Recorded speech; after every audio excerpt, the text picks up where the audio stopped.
that MSF committee secretary fast all हम आमर जो MSF कमिटी जो सोशल काम आम कराऊँगी जेहेतु मेडिकल रो जो ट्रीटमेंट पाई फास्ट आरंभ है कामटा सोशल कामटा एथिरे आमर 400 रु 500 पेशेंट आसबे मस्ट तांको ट्रीटमेंट पाई होमियो जो आमर यास्मिन खातून जो अच्छा होमियो डॉक्टर तांके थ्रू मोर जो MSF कमिटी आज को 30 वर्ष है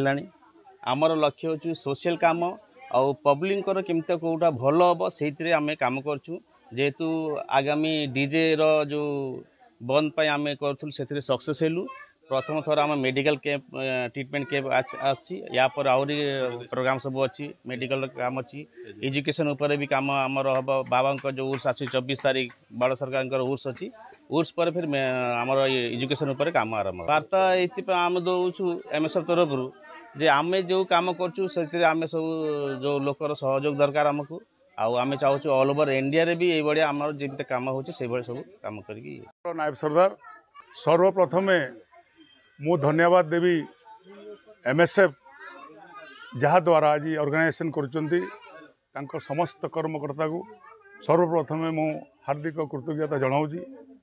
आज यही अभियान लोकों सेवा करने आज ईसुपुर ग्राम रे health camp homoeopathy health camp आज आरंभ कर जा हो MSF समस्त पिला बहुत बहुत मु धन्यवाद जनाऊँगी आगामी दिन में मु आशा करुँगी आहरी से कार्यक्रम आगो को नेबे ग्राम रे मैक्सिमम स्त्री लोक मैंने बेसी मुझे भावुची से आगु सकाळु आसिक से नंबरिंग कर सारी जहाँ मु खबर पाइली ऊर्ध 100-150 रु ऊर्ध स्त्री लोक एवं सान सान पिला माने से माने डाक्तर को साक्षात करी परीक्षा करी औषध पाइबे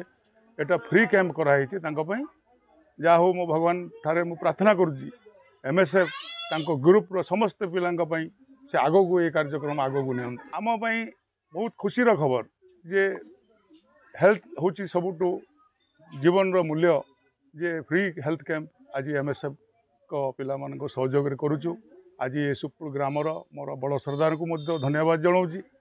सहयोग एवं ग्रामवासी समस्ते लोकों सहयोग आज आम कार्यक्रम करूँ।